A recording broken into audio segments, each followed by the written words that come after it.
Welcome back, everybody. It's Jeff and Justin, the Frustrated Rock Stars. We are back again, live on MP4 with some talk and roll from the On the Rocks Tavern in Sandy Springs, Georgia. Makes you a nice drink here. Yes, they do. we sure love makes it. You. We're having a good time, so come and join us. Come on, sit down. We just talk music. Yeah, we just talk music. We talk and roll is really what we do. And yes, that is. And we hope we don't get slapped or sued. Well, I hope no one steals it because they will get sued because it is trademarked. Yeah. It is trademarked. And that's kind of today's issue, or today's topic, is lawsuit songs. Because recently we were talking about the Black Crowes suing Gretchen Wilson because one of her songs resembles Jealous Again. Actually, it's very similar to it. It is very similar. So it kind of brought up the topic, what are some other famous lawsuit songs where people have actually sued, won, or lost? The biggest one I could think of was the old George Harrison song, My Sweet Lord, which was sued because it said that it sounded like the Chiffons' One Fine Day. Or He's So Fine. He's So Fine, or one of those songs Phil Spector era songs, which I don't hear. I don't either. I don't hear it at all. It's a totally different production, a totally different sound. And he said when he was asked about it, he's like, shoot, I would have changed a couple of notes. Right. I mean, you know, because he lost all the money to the song, and he wasn't going, if you've heard the song, lyrically, the content has nothing to do with, you know, any of that, you know, Phil Spector kind of. Yeah, it's just a slight melody similarity. I think he got rooked in that. Yeah, because he lost. He had to pay it, you know.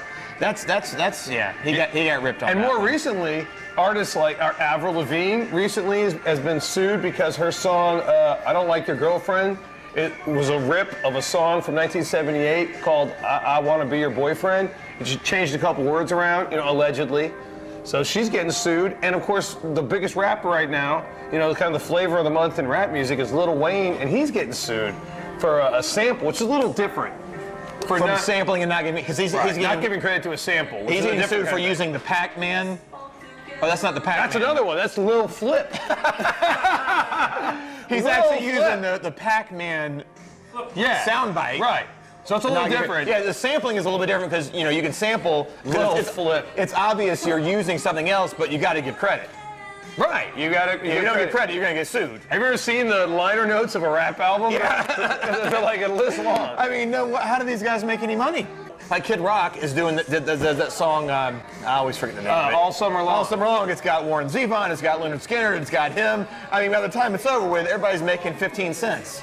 Yeah, right. I guess you're right. So it's like, well, you know, without it, there's no song. Right. That's a very clever mashup, as you like to say. Yes. But without that, you don't have a song. And that's the appeal of the song. The album or the song is selling because it's so cool to hear those songs mashed up so well. Well, so that's worth spending the money on. Yeah. And it's promoting the album and the tour and everything. So, yeah, that's how it works.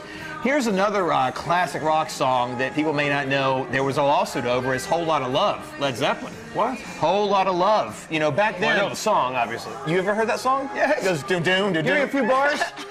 But, you know, back then, a lot of the 60s bands like them, the Beatles and the Stones, you know, they played a lot of blues songs from Willie Dixon. Wolf and Willie Dixon. Howlin' Wolf. And all those guys. Yeah. Muddy Waters. Yeah. But most of the time, they gave songwriting credit. In fact, Led Zeppelin gave songwriting credit to a lot of those guys. But apparently on Whole Lotta Love, it resembles Willie Dixon's You Need Love.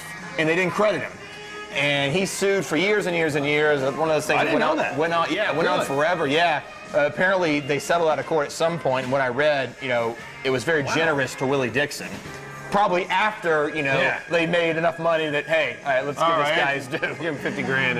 Yeah, well, I don't. But think about it. I mean, that's one of the biggest songs of all time. I wonder how much. What was the dollar amount?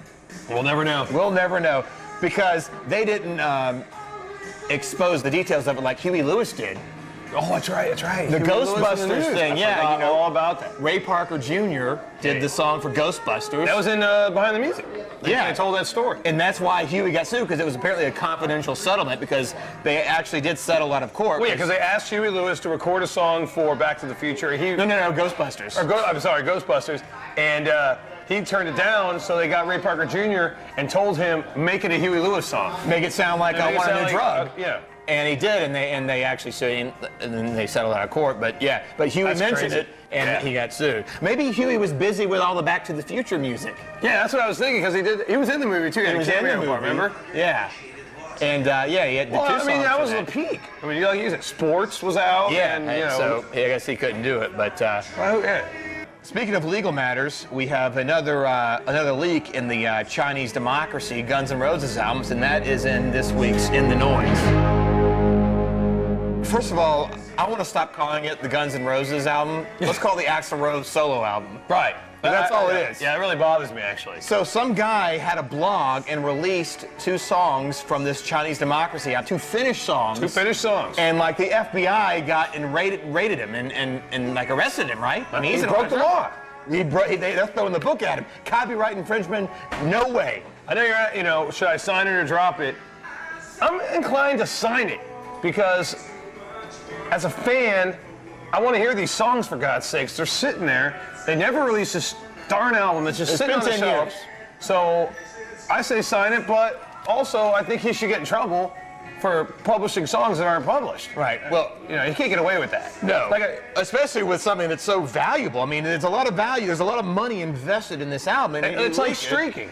You get the attention, but at the end you're going to get cuffed. Yeah. And so it's a calculated risk. You take it and you face the consequences. Right. But I say sign it. I think it's good. I want to hear these songs. I want to hear them already. If they're out there, then let's get them out there. Yeah. And like you said before, I think we talked about this before, is maybe the whole thing's just a PR stunt. Sure. There's been too many leaks. Sure. Are you kidding me? You don't think that happens? Here's 10 grand. You're going to do a night in jail, but you're going to have your name in the papers, and here's 10 grand. Yeah. I bet that happens every day.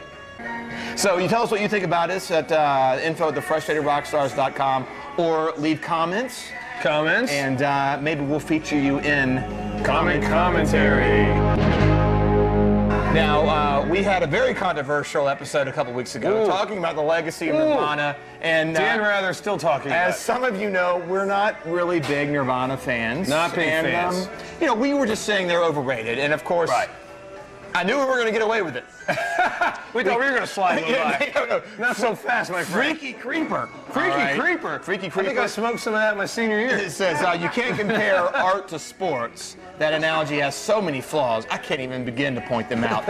I don't typically prejudge people, but this being the first time I've ever watched you frustrated rock stars, that's right, he usually calls us by name, I can see how unprofessional your statements are. Whoa, rare. Yeah. This talk should be saved for the drunks in the bar. Well, hey, to the drunks in the bar. To the drunks in the bar, huh? That's the drunks in the bar are the ones that are listening to the music. Right.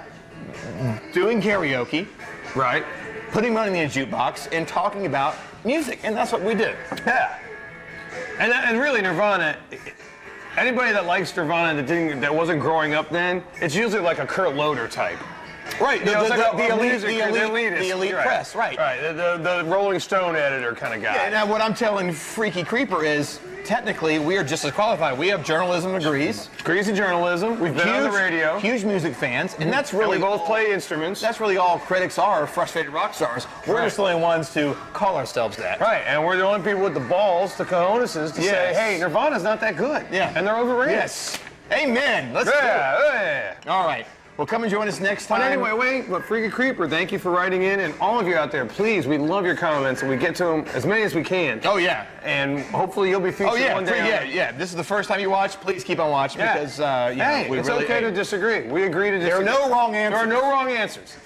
The important thing is you just enjoy your music. Yes. Enjoy your music, and let's talk about it. Next time, live on the MP4. Thank you so much for joining. See you soon.